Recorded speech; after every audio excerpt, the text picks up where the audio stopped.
Fui llevada de urgencia al hospital inconsciente. Recuerdo solamente un vacío profundo, como si mi cuerpo hubiera decidido desconectarse del mundo de golpe. Me contaron después que una vecina fue quien llamó a la ambulancia al escuchar el golpe en el suelo de mi cocina. Yo había perdido el conocimiento sin previo aviso. En el hospital, los doctores hicieron todo lo posible por estabilizarme. Lo primero que hicieron, como es normal, fue llamar a mi hijo. Pero la respuesta que recibieron de él fue como una herida más profunda que cualquier dolencia física. Les dijo: «Estoy ocupado. Voy a llevar a mi esposa a cenar. De todos modos, ella no tiene mucho tiempo». Así, con esa frialdad, desestimó la gravedad de mi situación. Los médicos insistieron, explicando que podría ser mi última noche, que mi estado era crítico, y aún así, él no cambió de decisión. No estaba consciente en ese momento, pero cuando desperté, me contaron lo que había sucedido. Espera un momento antes de seguir adelante. Háganos saber desde qué parte del mundo estás mirando. Y si te encantan estas historias, no olvides suscribirte. El episodio de mañana será absolutamente alucinante. Escucharlo me dejó una marca que ninguna medicina podía curar. Era como si me hubieran arrancado algo dentro del pecho. Nunca imaginé que el hijo que crié con tanto esfuerzo, al que dediqué mis mejores años, pudiera decir algo tan cruel sobre mí.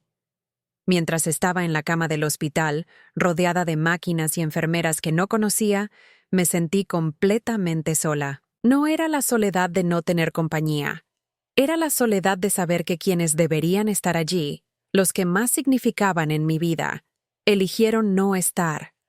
Mi hijo y su esposa prefirieron una cena antes que enfrentar la posibilidad de perderme. Los días siguientes fueron lentos, llenos de revisiones, análisis y silencios que pesaban más que cualquier diagnóstico. Los médicos me miraban con compasión, pero yo no quería compasión, quería respuestas. Quería saber cómo llegamos a este punto, cómo un hijo podía mostrar tanta indiferencia. Yo repasaba mi vida una y otra vez en mi cabeza, como una película en cámara lenta. Recordaba cuando él era pequeño, cuando lo llevaba al colegio con el almuerzo preparado, cuando trabajaba horas extras para comprarle sus útiles, cuando sacrificaba mi descanso para que él no sintiera la falta de su padre. Me preguntaba si todo eso había valido la pena, si en algún momento él lo había valorado.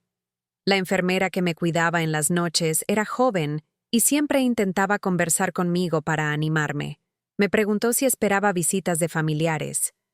Le sonreí débilmente y le dije que sí, aunque por dentro sabía que no vendría nadie. Ese silencio en la puerta era mi respuesta diaria. Cada mañana, cuando abría los ojos, lo primero que hacía era mirar hacia la entrada de la habitación. Esperaba ver a mi hijo entrando con un ramo de flores, o al menos con un gesto de preocupación. Nunca sucedió. Nadie llegó. Era como si estuviera muerta en vida para ellos. Una noche, escuché a dos enfermeras hablando en el pasillo. No sabían que yo estaba despierta. Una le dijo a la otra: «Es una pena, su hijo vive cerca, y no ha venido ni una vez». Sentí que me ardía la cara de vergüenza. No solo me dolía su rechazo, ahora también me avergonzaba que desconocidos supieran lo poco que significaba para él. En ese hospital aprendí lo que es llorar sin lágrimas. Mis ojos estaban secos, pero mi corazón estaba empapado. El dolor no hacía ruido, pero me consumía lentamente. Y en medio de esa tormenta silenciosa, algo dentro de mí comenzó a despertar.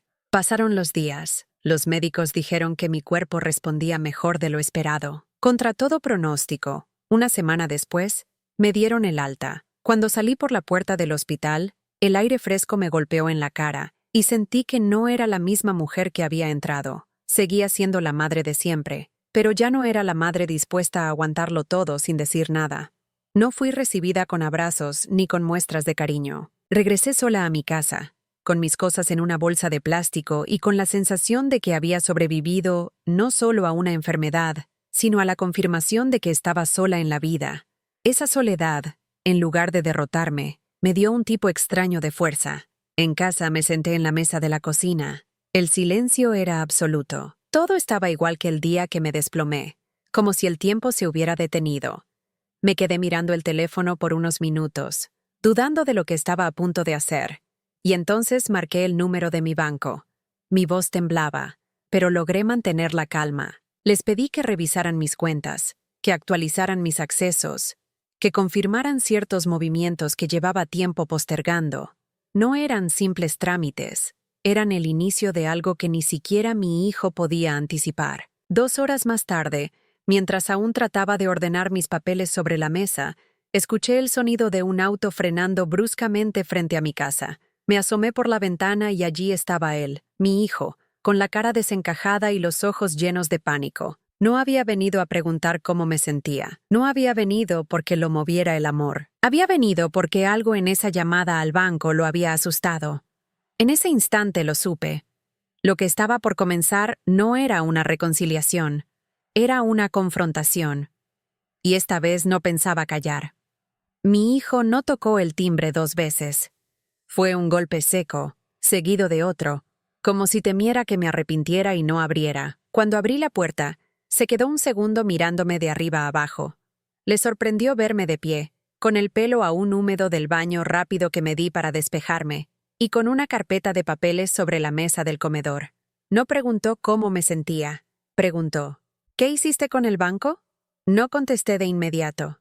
Le hice una seña para que pasara. Cerré la puerta con cuidado, como quien no quiere hacer ruido por costumbre, y fui hasta la cocina. Le ofrecí agua. Dijo que no tenía tiempo, que necesitaba entender urgente qué había movido. Le indiqué la silla. Se sentó sin apoyar la espalda, con una inquietud que no disimuló. El teléfono le vibró en el bolsillo, y al ver la pantalla lo giró sobre la mesa. Reconocí el nombre de su esposa. ¿Vas a preguntar cómo salí del hospital? Dije sin elevar la voz. Me dijeron que fue un susto, respondió rápido. Los médicos exageran. Lo importante es que estás bien. Pero, ¿por qué llamaste al banco? ¿Qué necesitabas cambiar? Respiré hondo. Lo miré a los ojos, esos mismos ojos que de niño buscaban mis manos para cruzar la calle. Ahora evitaban mi mirada. Llamé porque necesito organizar mis cosas, dije. Me desmayé en mi cocina. Pasé una semana en un hospital, y nadie vino. Si hubiera pasado lo peor, nadie sabría dónde está cada documento, cada clave, cada recibo. No voy a dejar mi vida al azar.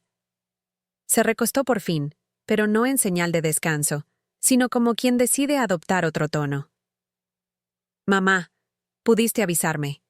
Estuve ocupado, sí, pero vos sabés cómo están las cosas. No tenías que asustar a nadie. Los doctores te llamaron, contesté. Te dijeron que podía ser mi última noche. Y elegiste otra cosa. Se le tensó la mandíbula, no discutió ese punto. Cambió de carril. Está bien. Ok, no vine a pelear, vine a ayudarte. La gente suele aprovecharse de los mayores en el banco. Pueden hacerte firmar cualquier cosa. Yo puedo revisar, para que no cometas errores. ¿Qué fue lo que cambiaste? Contraseñas, dije, y pedí que todo tenga una palabra clave. Solo yo la conozco. Su teléfono vibró otra vez. Esta vez contestó con el altavoz sin darse cuenta. Escuché la voz de su esposa, cortante. ¿Ya te explicó lo del dinero? Pregúntale si va a mantenerlo de siempre. No te vayas sin saber eso. Él cortó de inmediato. Se hizo un silencio que duró demasiado. No me apuré en rescatarlo. Estamos preocupados, dijo haciendo un esfuerzo. Nada más. Asentí. No iba a desmontar su frase. Me acerqué a la mesa y ordené la carpeta.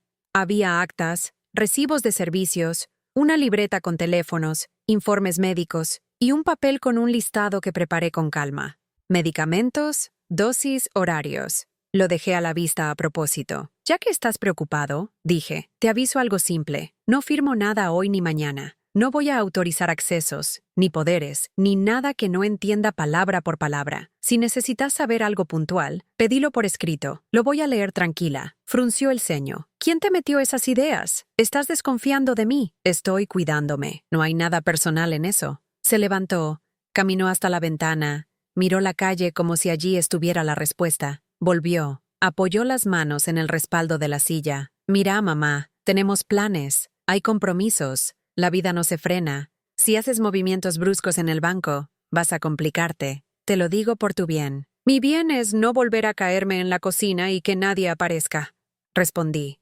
Mi bien es poder pagar mi remedio sin pedirle a nadie la tarjeta. Mi bien es dormir con la puerta cerrada y sin llaves ajenas en esta casa. ¿Qué llaves? Se llevó la mano al bolsillo. Entendió.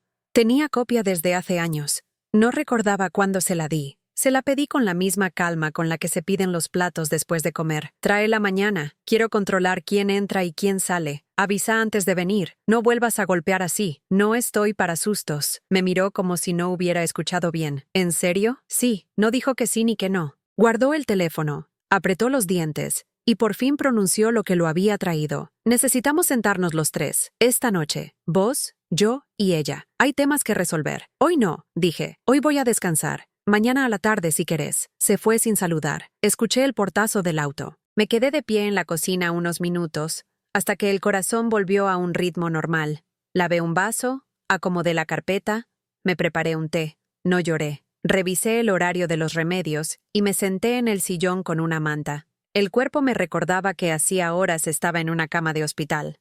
Me quedé dormida unos 40 minutos. Soñé con ruidos de pasillo, pero era el camión de la basura. Al despertarme, volví a abrir la carpeta. Tenía anotado lo que debía hacer al día siguiente: ir a la sucursal, pedir bloqueo de operaciones telefónicas que no use mi voz y mi palabra clave, renovar firma, actualizar contactos de emergencia del banco y de la obra social, ordenar la caja donde guardo recibos y garantías, armar una lista simple de pagos mensuales. Cosas básicas que dejé correr por años, con la idea de que después lo veo. Y el después siempre se hacía tarde. Esa tarde no toqué la puerta de nadie. Descolgué el teléfono fijo por si acaso. Caminé despacio por la casa contando las pastillas, abriendo un cajón, cerrando otro, acomodando los papeles del médico sobre el mantel. Me puse el despertador para el día siguiente. Me preparé una sopa. Evité mirar el celular. Me acosté antes de las 9 y, aunque el sueño fue liviano, fue sueño. A la mañana siguiente, me levanté temprano. Desayuné café con pan tostado. Preparé una bolsa con un cuaderno, mi documento, el listado de mis cuentas y un lápiz. Cerré la puerta con llave y guardé las llaves en un bolsillo con cierre. Caminé hasta la parada del colectivo. El aire frío me despejó. No pensé en grandes cosas. Pensé en no tropezar al subir, en tener el billete en la mano, en sentarme cerca de la puerta para bajar fácil.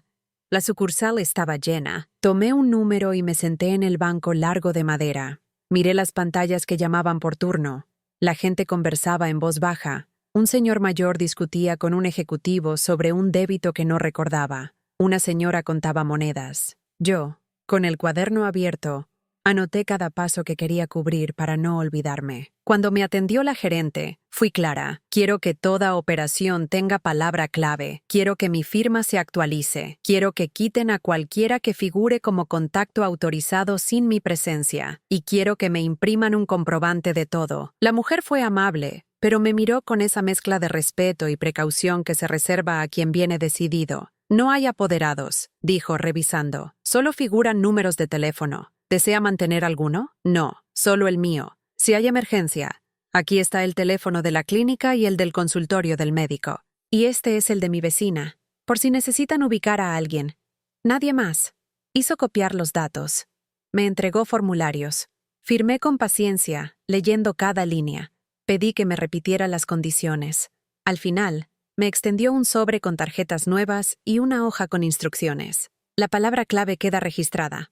Solo usted puede decirla. Nadie más. Perfecto, respondí. Al salir, pasé por la farmacia. Compré los medicamentos con receta. La farmacéutica me aconsejó tomarlos con comida. Asentí. Guardé el recibo en el cuaderno. Caminé de vuelta con paso lento. Al llegar a la esquina de casa, me crucé con una vecina. Me preguntó cómo me sentía. Contesté que mejor. Me ofreció un caldo. Le dije que sí, que me vendría bien. Lo trajo a la hora, en un pote de plástico con tapa azul. Al mediodía, el teléfono sonó. Era mi hijo. No atendí. Me dejó un mensaje. Mamá, a las 7 paso con ella. Es simple. Charlamos y listo. A las 5, escuché el mismo auto frenar. Bajó solo. Traía un llavero en la mano. Me lo extendió sin decir nada. Era la copia de la casa. Lo guardé en el cajón de la entrada, sin comentario. Se quedó parado, esperando que celebrara el gesto. No lo hice. Se fue. A las 6:30, me senté en la mesa con mi cuaderno abierto. Escribí 3 frases en una hoja nueva. No firmo nada hoy. Todo por escrito. Respeto en mi casa. Las subrayé. No para mostrarlas, sino para no olvidarlas. Calenté agua para otro té.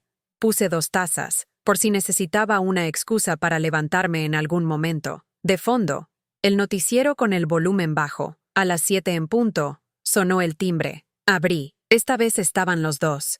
Ella pasó primero, con un perfume fuerte y una carpeta bajo el brazo. Él detrás, con una sonrisa tensa, como quien quiere sobreactuar tranquilidad. Les pedí que se sentaran. Cerré la puerta. Me ubiqué frente a ellos. Puse las tazas en la mesa. Voy a ser directa, dijo ella sin rodeos. Venimos a ayudarte a ordenar las cosas. Hay papeles que conviene adelantar. No es sano que andes sola con todo esto. Podés quedarte tranquila. Nadie quiere complicarte. Solo necesitamos tu firma en un par de formularios básicos. Es lo mejor para todos. No voy a firmar nada hoy, respondí, sin cambiar el tono. Me miró como si no me hubiera escuchado. Son formularios estándar, insistió. Autorizaciones para que, en caso de que te pase algo, podamos resolver tus pagos, tus turnos, tus cosas. Te conviene. Si me pasa algo, ya hablé con el banco y con la obra social, y tengo todo escrito para el médico. No hay urgencias. Si hay algo que quieran proponer, déjenlo por escrito. Lo voy a leer con mi tiempo. Hoy no. Mi hijo intervino. No hace falta ponerse dura, mamá. Ella se movió.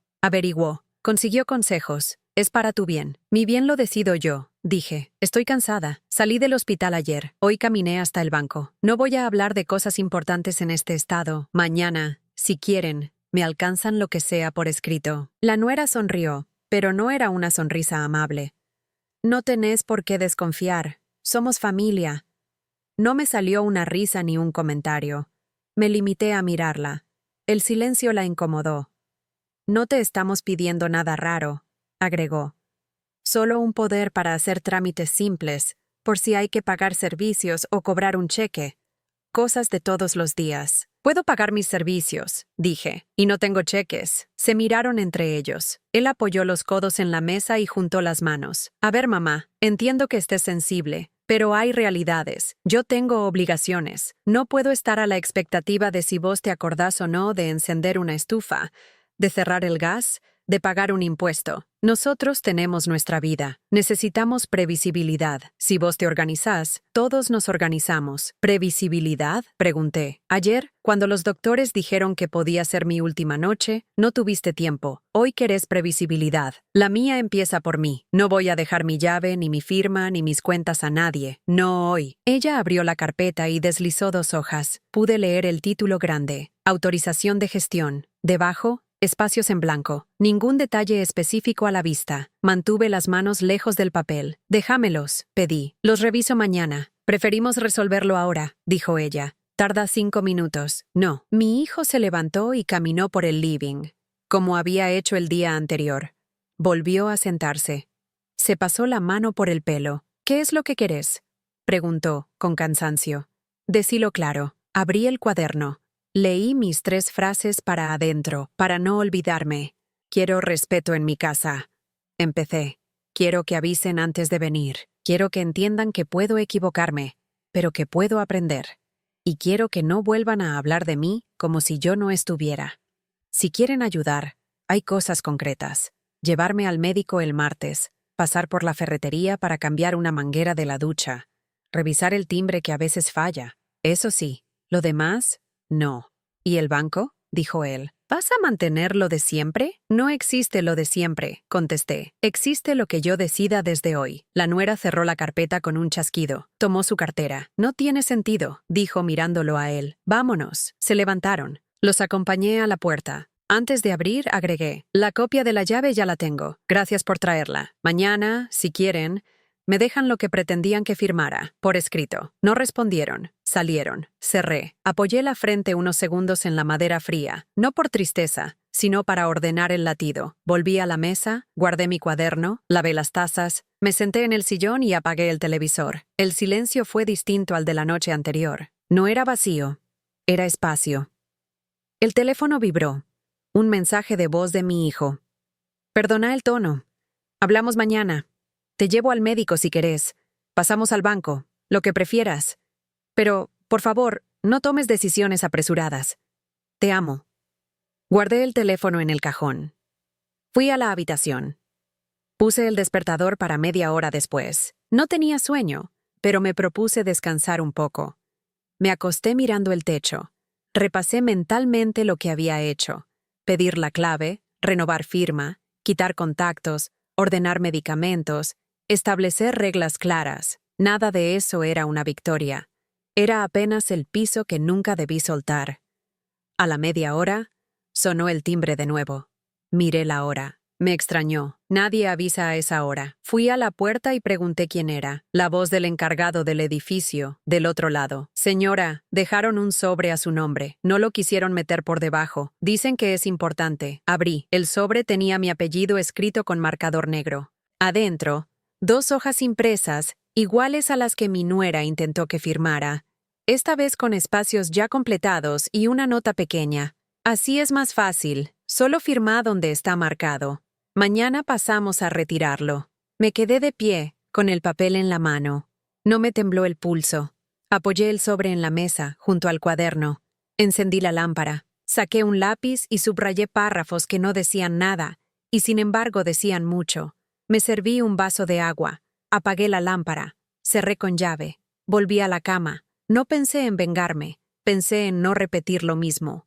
A veces, para cambiar de lugar, alcanza con mover una silla de sitio y no volver a correrla. Me dormí tarde, pero dormí. A la mañana siguiente, cuando abrí los ojos, lo primero que vi fue el sobre en la mesa. Me levanté, me hice un café y me senté a leer con paciencia. Empecé a anotar preguntas en el margen, una por una, como si estuviera en la sala de espera de un consultorio y supiera que el médico, tarde o temprano, va a salir a llamarme por mi nombre. A la mitad de la segunda hoja, tocan el timbre. Esta vez, 3 golpes espaciados. Miré por la mirilla. No era mi hijo. No era mi nuera. Era un hombre que no conocía, sosteniendo otra carpeta. «Buen día, señora», dijo, cuando abrí con la cadena. «Vengo de parte de ellos. Traigo lo que faltaba». Y entendí que lo de ayer había sido apenas el ensayo. El hombre que apareció en mi puerta sostenía una carpeta gruesa. Tenía un gesto serio, aunque forzado, como si supiera que traía algo que no iba a gustarme. «Vengo de parte de su hijo», dijo, mostrando una tarjeta con su nombre, que apenas alcancé a leer. Me pidió entregarle estos documentos. Son cuestiones simples que conviene adelantar. Lo miré a través de la cadena de la puerta. No abrí del todo. «Déjelo sobre la mesa del portero», respondí. «Lo recogeré luego». Pareció incómodo. Insistió en que debía firmar un comprobante de entrega. No cedí. Le repetí que lo dejara con el encargado. Finalmente se fue, murmurando que volvería más tarde si era necesario. Cerré con llave y me quedé unos segundos quieta, con el oído pegado a la puerta, escuchando sus pasos alejarse. Luego miré otra vez el sobre de la noche anterior, abierto en mi mesa. Lo repasé línea por línea, subrayando frases como delegación de representación y autorización amplia de administración. Eran términos que a simple vista parecían inocentes, pero en la práctica me dejaban sin control de mis propios recursos. Ese mismo mediodía, mi hijo llamó otra vez. Esta vez atendí. «Mamá, por favor», empezó con un tono suave, que no sonaba natural. «No te pongas en contra. Lo que estamos haciendo es por tu seguridad. Con estos papeles, nadie podrá engañarte. Todo quedará en nuestras manos. Y vos te olvidás de preocupaciones. No necesito que se encarguen de mí», dije. «Lo que necesito es que respeten mis decisiones». Se hizo un silencio. Luego escuché un suspiro pesado. «¿Quién te metió ideas en la cabeza? Antes confiabas en mí». «No necesito que nadie me meta ideas», respondí. «Estoy viendo las cosas como son». Me pidió reunirnos de nuevo esa misma noche. Rechacé. Le dije que quería leer con calma lo que habían dejado, y que cualquier cosa debía ser por escrito. Colgó sin despedirse. Pasé la tarde revisando cada línea de los papeles. Hice una lista de preguntas para llevar al banco. Anoté. ¿Qué significa autorización amplia? ¿Qué derechos me quita? ¿Qué obligaciones asumen ellos? ¿Puedo revocarlo? A las 6 de la tarde, escuché ruidos en la escalera. Miré por la mirilla. Mi hijo subía apresurado. Abrí antes de que tocara el timbre. Entró sin saludar. Cerró la puerta detrás de él y se quedó de pie, con el rostro desencajado. «¿Por qué no firmaste?», soltó de golpe. «Te dejamos todo listo. Solo era poner tu nombre, porque no entiendo lo que significa. Y no voy a firmar nada que no entienda». Golpeó la mesa con la palma abierta. «No podés seguir complicando las cosas. Hay plazos. Hay compromisos. Necesito que confíes. Los compromisos son tuyos, no míos, dije, con la voz baja pero firme. Yo tengo mis propios gastos, mis remedios, mi casa. Eso es lo que me corresponde resolver. Se dejó caer en la silla. Se tomó la cabeza entre las manos. Estaba nervioso. ¿Qué fue lo que cambiaste en el banco?, preguntó de repente. Desde que llamaste, no me dejan hacer consultas. ¿Qué tocaste? Ahí estaba la verdadera razón de su desesperación. No era mi salud, ni mis supuestas preocupaciones. Era el control que había perdido. Cambié lo que tenía que cambiar, respondí. Ahora solo yo puedo mover mis cuentas. Me miró con una mezcla de rabia y miedo. ¿Sabes lo que estás haciendo?, dijo. Nos dejas sin margen. Todo lo que planeamos depende de esos fondos. La palabra planeamos me retumbó en la cabeza. No dijo necesito, no dijo yo, dijo planeamos. Era evidente que todo esto lo estaban organizando entre él y su esposa. No es asunto mío lo que planeen ustedes, dije. Yo no soy parte de eso. Se levantó bruscamente y comenzó a caminar de un lado a otro por la sala. Estás jugando con fuego, mamá. No me obligues a tomar medidas más drásticas. Lo miré fijo. ¿Medidas drásticas?, pregunté. ¿A qué te referís? Calló. Se mordió los labios como si se hubiera arrepentido de decirlo. Luego intentó suavizar. Quise decir que después puede ser tarde, que lo hagamos ordenado ahora, antes de que pase algo peor. Lo que pase conmigo lo voy a decidir yo, respondí. El silencio se volvió pesado. Por primera vez, noté en su rostro algo que nunca había visto. Miedo. No miedo de perderme, sino miedo de perder lo que creía asegurado. Finalmente se marchó sin mirar atrás. El portazo retumbó en toda la casa. Me quedé quieta, respirando hondo. Sentí cansancio, pero también claridad. Su pánico no era por mí, era por lo que ya no podía controlar. Esa noche, guardé todos los papeles en una caja y la escondí en un lugar que solo yo conocía. Me prometí no ceder un centímetro más. Si había llegado hasta aquí, ahora iba a seguir. Lo que no sabía era que al día siguiente, él volvería, esta vez con su esposa, y con un plan aún más directo para presionarme. A la mañana siguiente, mientras calentaba agua para el café, el timbre sonó con insistencia. No era la forma tranquila de una visita esperada, sino el golpe continuo de alguien que no quiere dar tiempo a pensar. Miré por la mirilla. Estaban los dos, mi hijo y su esposa. Ella sostenía otra carpeta bajo el brazo. Él, con gesto tenso, se cruzaba de brazos y miraba hacia el piso como si quisiera controlar su ansiedad. Abrí la puerta despacio. «Necesitamos hablar», dijo ella, entrando sin esperar mi permiso. Mi hijo la siguió en silencio.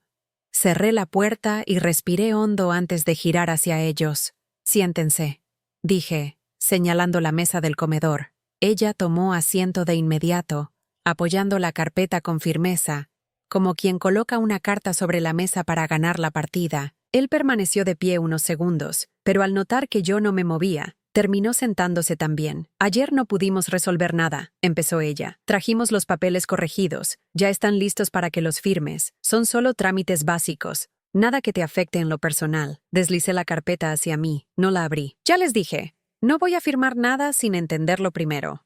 «Entonces entendelo ahora», respondió ella con una sonrisa fría. «Te lo explicamos punto por punto». «No», dije con calma. «Si quieren que lo lea, lo dejan aquí. Yo lo reviso sola». Mi hijo intervino, con voz más baja. «Mamá, no compliques las cosas. Esto es por tu bien». Lo miré fijo. «Ayer mismo me dijiste que lo que habían planeado dependía de mis fondos. Eso no es por mi bien. Eso es por el de ustedes». Él abrió la boca para responder, pero su esposa lo interrumpió. «¿Planeado? Estás confundida. Lo único que queremos es orden. Vos ya no estás para ocuparte de todo. ¿Qué pasa si volvés a desmayarte? ¿Qué pasa si esta vez no hay nadie que llame a la ambulancia?» «Si eso pasa», respondí, «ya tengo todo arreglado en el banco y en la obra social. No necesito intermediarios». Ella golpeó la carpeta con la palma de la mano. «¿De verdad vas a ponernos en esta posición? Somos tu familia. No te pedimos nada extraño. Solo una firma que me deja sin control de mis cosas», dije. Mi hijo bajó la vista. Ella lo miró, molesta, como esperando que él presionara más. Finalmente, él habló. Mamá, entendeme. Tenemos compromisos, la casa, los gastos, el futuro. No podés dejar todo en tus manos como si el tiempo no pasara. El tiempo pasa, contesté. Por eso estoy poniendo mis asuntos en orden, pero a mi manera. El silencio llenó la sala. Ella cerró la carpeta de golpe y se recostó en la silla. ¿Sabes qué parece todo esto?, dijo, con tono sarcástico. Que alguien te llenó la cabeza de desconfianza. Antes confiabas en tu hijo. Ahora lo tratás como a un extraño. No respondí. Guardé silencio. La miré sin bajar la vista. Bueno, continuó, si no querés ayudarnos, después no te quejes cuando necesites algo, porque nosotros no vamos a poder estar siempre disponibles. Se levantó, tomó la carpeta y se dirigió a la puerta. Vamos, le dijo a mi hijo. Él dudó unos segundos. Me miró, con un gesto que mezclaba enojo y vergüenza. Finalmente se levantó también. Mamá, pénsalo bien, dijo antes de salir. No te conviene cerrarte así. Cerré la puerta tras ellos y apoyé la frente un instante. No era cansancio físico. Era el peso de la tensión que dejaban cada vez que cruzaban el umbral. Me senté en la mesa, abrí mi cuaderno y anoté. No abrir carpeta, no firmar, reunir pruebas. Al rato, el portero llamó por el intercomunicador. Señora, dejaron otro sobre en la entrada. ¿Quiere que se lo suba? No, respondí. Déjelo en la portería. Lo recogeré más tarde. Sabía que insistirían, que intentarían por todos los medios conseguir lo que buscaban. Pero ahora no me iban a agarrar desprevenida. Guardé mi cuaderno en la caja donde tenía los otros papeles y cerré con llave. Luego me preparé un té y me senté junto a la ventana. Afuera, la vida seguía. Niños jugando, autos pasando, vecinos yendo al mercado. Esa normalidad contrastaba con la tormenta que yo vivía puertas adentro. Esa noche, cuando me acosté, no pude dormir de inmediato. El sonido del portazo de mi hijo aún me retumbaba en la cabeza. Sabía que no iban a rendirse. Sabía que volverían con otra estrategia. Pero también sabía que, por primera vez en mucho tiempo, yo tenía algo que ellos no: el control. Me quedé mirando el techo, con el corazón tranquilo, pero la mente alerta. No estaba sola, aunque ellos quisieran hacerme sentirlo. Tenía mis decisiones, mis papeles en regla y la claridad de lo que debía proteger. Lo que no imaginaba era que, en pocos días, descubriría hasta dónde eran capaces de llegar para quedarse con lo que no les pertenecía. Esa misma semana, las visitas de mi hijo y de su esposa se volvieron más constantes. No golpeaban la puerta con violencia como antes, ahora tocaban el timbre una y otra vez hasta que yo aparecía. No esperaban mi invitación. Entraban directo y se sentaban como si la casa les perteneciera. Cada vez traían una carpeta distinta, papeles que decían ser actualizaciones o documentos simples para facilitarme la vida. Yo ya no discutía. Tomaba los sobres, los dejaba sobre la mesa y les decía lo mismo. Lo leeré sola, después. Ellos no entendían que ese silencio era mi forma de marcar el límite. No necesitaba levantar la voz. Necesitaba que vieran que no iba a ceder. El jueves, después de una de esas visitas, decidí ir nuevamente al banco. Había preguntas que debía resolver. Me atendió la misma gerente de la semana anterior. Le mostré los papeles que me dejaban. Ella los leyó con calma y me explicó, en palabras claras, lo que significaban. Si usted firma esto, me dijo señalando la hoja, su hijo y su nuera podrán disponer de todas sus cuentas sin pedirle permiso. Podrán vender propiedades, retirar dinero, hacer transferencias. Usted quedaría como una simple beneficiaria pasiva. Asentí despacio. No me sorprendía, pero necesitaba confirmarlo. ¿Y si ellos presentan esto sin mi firma?, pregunté. No podrían, dijo la gerente. Siempre que usted tenga actualizada su firma registrada y la clave que acordamos. Guardé las hojas en el sobre, las doblé con cuidado y las metí en mi bolso. Entonces no tienen nada, respondí. Salí del banco con una mezcla de alivio y rabia. Alivio, porque ahora sabía que estaba protegida. Rabia, porque quedaba claro que lo único que buscaban era dejarme sin nada. Esa tarde, al llegar a casa, encontré a mi hijo esperándome en la puerta. Tenía el auto estacionado enfrente y los brazos cruzados. Mamá, dijo en cuanto me vio, no podemos seguir así. Tenés que entender que no es un capricho. Lo entendí perfectamente, contesté. Por eso no voy a firmar. Estás equivocándote. Te estás poniendo en contra de tu propia familia. Lo miré fijo. La familia no se mide por la firma en un papel, sino por cómo se comporta cuando uno está en un hospital, y puede ser su última noche. No supo qué responder. Evitó mi mirada y pateó una piedrita en la vereda. Después se subió al auto y se fue sin despedirse. Esa misma noche recibí un mensaje de voz de mi nuera. Su tono era frío, casi amenazante. Si seguís así, vas a terminar sola. No te conviene. Lo borré sin responder. A la mañana siguiente, decidí hacer algo que llevaba tiempo postergando. Cambié mi testamento. Fui al escribano con todos mis papeles en orden. Le expliqué lo ocurrido. Me escuchó sin interrumpir. No es la primera vez que me cuentan algo así, dijo con calma. No se preocupe. Vamos a dejarlo todo bien escrito para que nadie pueda tocar lo suyo. Ese día firmé nuevas disposiciones. Dejé todo claro. Propiedades, cuentas, objetos de valor.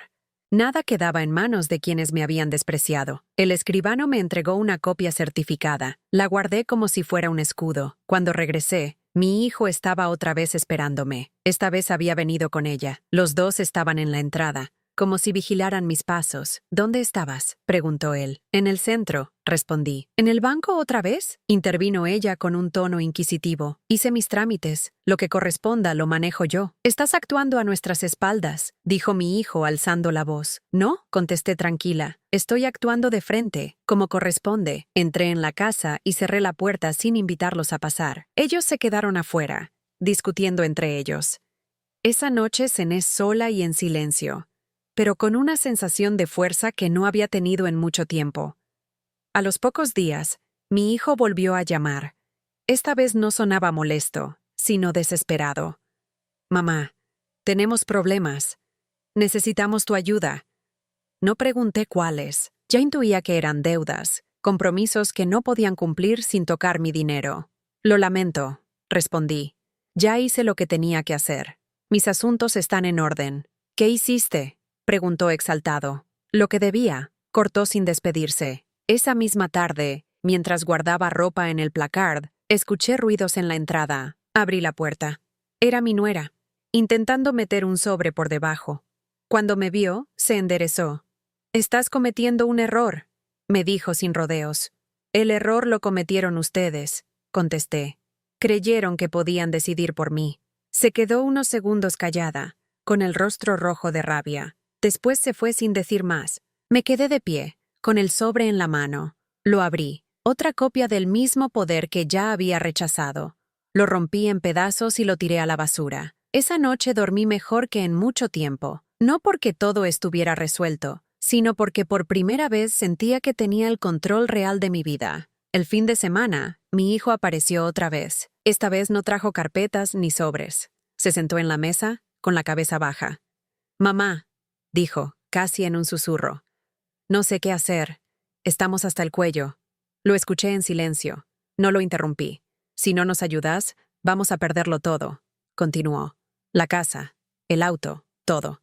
«Yo ya perdí lo más importante», respondí. Perdí el respeto de mi propio hijo cuando me dejó sola en el hospital. No supo qué contestar. Se levantó despacio y se fue. Ese fue el momento en que entendí que mi venganza no sería gritar, ni discutir, ni devolverles insultos. Mi venganza sería simple: vivir tranquila, con todo en orden, sin dejarles un solo resquicio para aprovecharse de mí. Ya no necesitaba que me pidieran perdón, tampoco necesitaba que entendieran. Lo único que necesitaba era que sintieran, día tras día, el peso de no poder manipularme. Lo que ellos nunca imaginaron fue que, en el momento más crítico, serían ellos los que terminarían golpeando mi puerta, rogando por la ayuda que alguna vez despreciaron. Los días siguientes a la última visita de mi hijo estuvieron marcados por un silencio extraño. No hubo llamadas, ni mensajes, ni timbrazos en la puerta. Al principio pensé que era la calma antes de otra embestida, como las anteriores, pero poco a poco entendí que se trataba de un repliegue. Tal vez estaban intentando resolver por otro lado lo que conmigo ya no podían. Me dediqué a mis rutinas sencillas: ir al mercado, ordenar la casa, preparar mis comidas con calma. Cada gesto, por pequeño que fuera, Me recordaba que seguía viva y que cada decisión me pertenecía. Esa normalidad que antes me parecía aburrida, ahora se había convertido en mi refugio. Una tarde, mientras acomodaba los cajones de la cocina, escuché golpes fuertes en la puerta. No era el timbre, eran golpes secos, apurados. Me limpié las manos y me acerqué. Abrí con cautela y allí estaba mi hijo. Su rostro lo decía todo. Estaba desesperado, los ojos rojos, la respiración acelerada, la camisa arrugada. Detrás de él, estacionado en doble fila, estaba el auto con su esposa adentro, con el celular en la mano, como controlando el tiempo. «Mamá», dijo sin saludar, «necesito hablar con vos». Lo dejé entrar. Se sentó de inmediato en la mesa, apoyando los codos y cubriéndose la cara con las manos. «Estamos en un problema serio», dijo con la voz quebrada. «No podemos pagar. Nos cortaron líneas de crédito. Nos están llamando de todos lados». Me quedé de pie, a 1 metro de distancia. «¿Y qué tiene que ver eso conmigo?», pregunté. Me miró fijo, con los ojos vidriosos. «Necesitamos tu ayuda.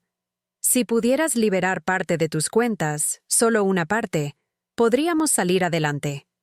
Te lo devolveríamos. Te lo prometo». Me crucé de brazos. Ya sé cómo son esas promesas. Cuando estuve en el hospital, lo único que recibí de vos fue un «no tengo tiempo». «Ahora sí tenés tiempo porque te conviene». «No digas eso», dijo casi suplicando. «Fue un error, lo admito, pero ahora necesitamos que confíes». «¿Confiar?», respondí. «Confiar es lo que hice toda mi vida, y mira dónde me dejó». Él bajó la cabeza. No contestó.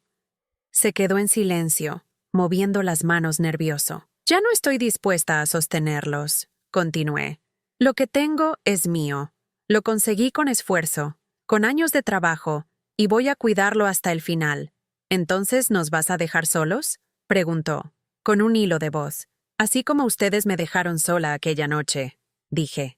No hubo gritos ni discusiones. Fue un intercambio de frases cortas, como piezas de un rompecabezas que no encajaban más. Él entendió que ya no había espacio para negociar. Se levantó despacio, tomó aire y salió sin despedirse. Desde la ventana lo vi subir al auto. Su esposa lo esperaba con gesto de fastidio. Apenas se subió, ella empezó a hablarle de manera brusca, moviendo las manos con nerviosismo. El auto arrancó y se perdió en la esquina. Cerré las cortinas y regresé a la mesa. El silencio volvió, pero esta vez no pesaba. Era un silencio distinto, un silencio mío. Al día siguiente, recibí una llamada del escribano confirmando que los cambios en el testamento ya estaban inscritos. «Todo está protegido», me dijo. Esa frase me dio una tranquilidad que no sentía desde hacía meses. Guardé el documento en la caja fuerte del banco. Al salir de la sucursal, caminé despacio por la vereda, disfrutando de la sensación de haber recuperado el control. Los intentos de mi hijo y de su esposa se fueron apagando. Algún mensaje aislado, alguna llamada perdida, pero nada más. Ya sabían que no iban a conseguir lo que buscaban. Su silencio se convirtió en mi paz. Pasaron las semanas y mi vida retomó un ritmo sereno. Seguí yendo al médico para mis controles, cociné mis comidas, charlé con las vecinas en la vereda. Cada gesto me recordaba que había sobrevivido no solo a una caída física, sino también a una caída emocional. Había tocado el fondo de la indiferencia de mi propio hijo y había logrado salir de ahí con dignidad. Una tarde de domingo, mientras regaba las plantas del balcón, vi pasar a mi hijo por la vereda de enfrente. Caminaba rápido, con la mirada baja. No me saludó. Fingió no verme. Y por primera vez, no me dolió. Sentí una calma inesperada. Entendí que ya no lo necesitaba. Volví a entrar y cerré la puerta con suavidad. La casa estaba en silencio, pero no era el silencio de la soledad. Era el silencio de la libertad. Me serví una taza de té y me senté en la mesa donde tantas veces me habían presionado con papeles y carpetas. Ahora esa mesa solo tenía mi taza y mi cuaderno. Escribí una frase simple. «Ya no tienen poder sobre mí». Guardé el cuaderno, tomé un sorbo de té y respiré hondo.